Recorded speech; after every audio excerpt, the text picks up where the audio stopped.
Hi. How are you? Good, thanks, Matt. How are you? I'm wonderful, thank you, because you've joined me in the studio. Oh, wow. And what a wonderful studio it is. Thank you. So, Louise, you are a poet. Correct. And we have the privilege of listening to some of your poetry. Thank you. What is it that inspires you when you're writing?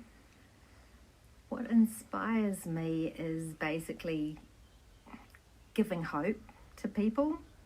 So if I can do that through poetry or any other means, then that makes me happy. So, yeah. And this particular work is a bit of a collaboration with a friend of yours, isn't it? It is indeed. Yes, with Gray Bartlett, who kindly listened to one of my poems, and he said, Hemingway. And I said, yes, that's one of my inspirations. And he said, I've got just the piece of music for you. And he played it, and I said, oh, wow. And he said, if you want to, you can match it up. And so that's why we're here with you. That's awesome. So just for the benefit of the listeners, who is Gray Bartlett? Gray Bartlett is probably one of the best, or I think he's the best guitarist in New Zealand. He's probably 70 odd years of age now. He's still in top performing. He's very, very good, and he is still performing. He's just an incredible guitarist who is well recognised in New Zealand. Who did he play with in the past? We'll edit that bit out, don't worry about it. He was PA or something. When you were working with him, you didn't know who he played with. It's so horrible. No, well, I guess... What kind of assistance are you?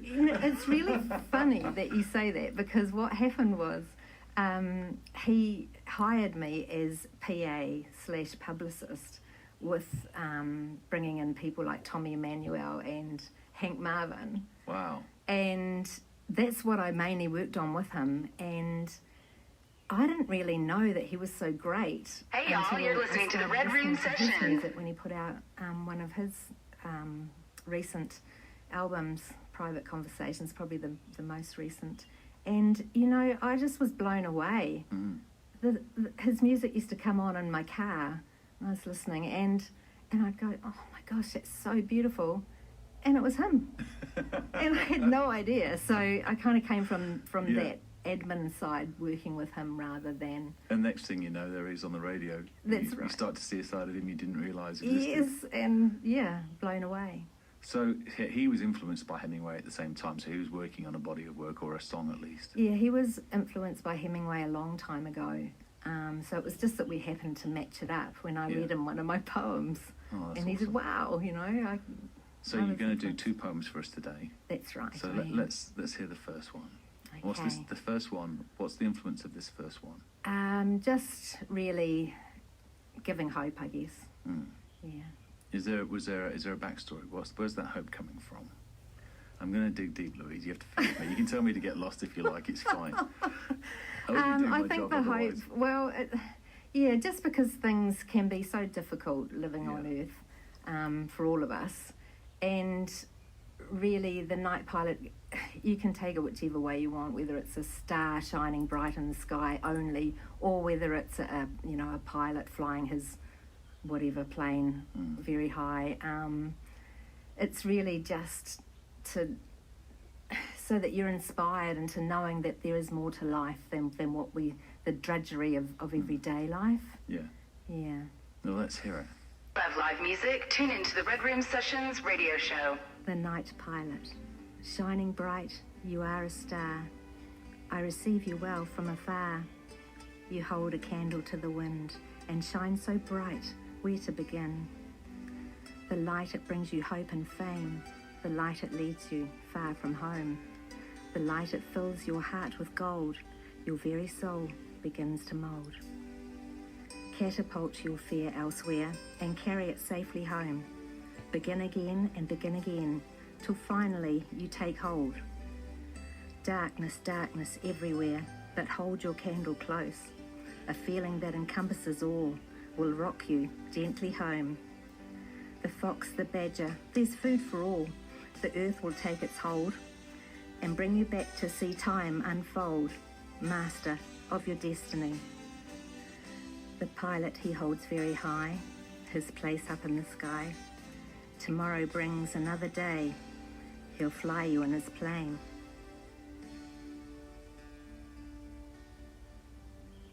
That's very beautiful.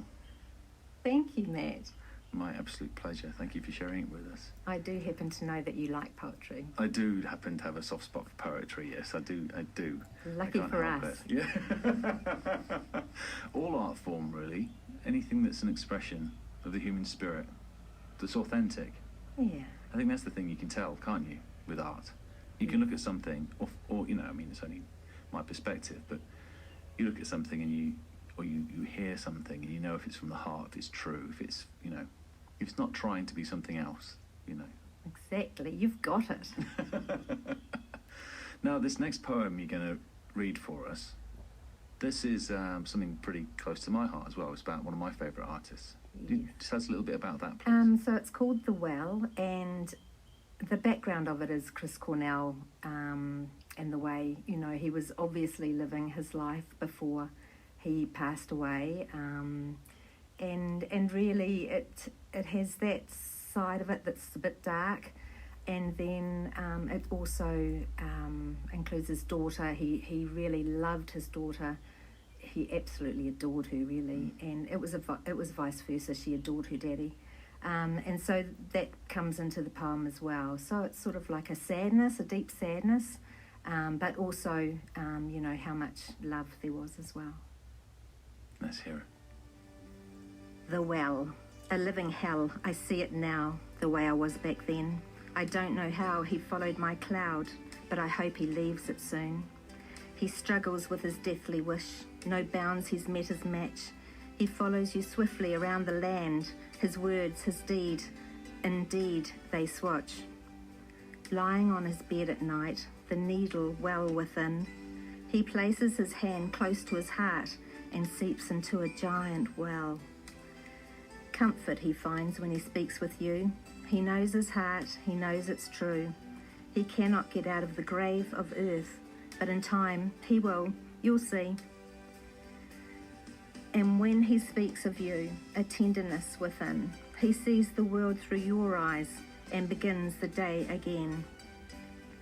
By dying you destroyed your death, the masters of creation took your hand and guided you here. Your light long reminds us of where we used to stare. Shadows ran across the road and drew your mother near, fighting back the tons of tears. You met her everywhere. Take the hand that leadeth you through cold and dark and snow. Follow it wherever you go, for thine is the kingdom, the power, and the mighty forever and ever. Amen.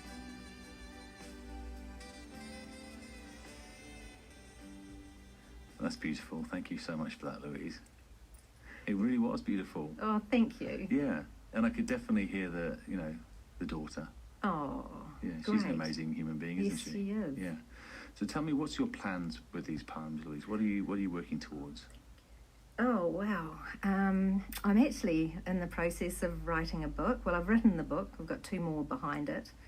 And this, it's basically at the stage where it's with a book designer. I've got probably about 40, 50 poems. I've got a beautiful artist that I found at the Technical Institute in town. And it's all gelling together quite beautifully. So when do you think that book will be out? Well, I'm hoping before Christmas. Fantastic. Of course you are. Yes. Now, because you record so beautifully, are you going to do an audiobook as well? What a lovely idea. I hadn't actually thought of that. You should. Thanks. Yeah, definitely. Okay.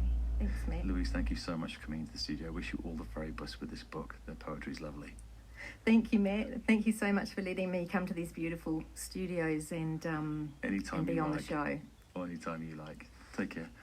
If you love live music, tune into the Red Room Sessions radio show.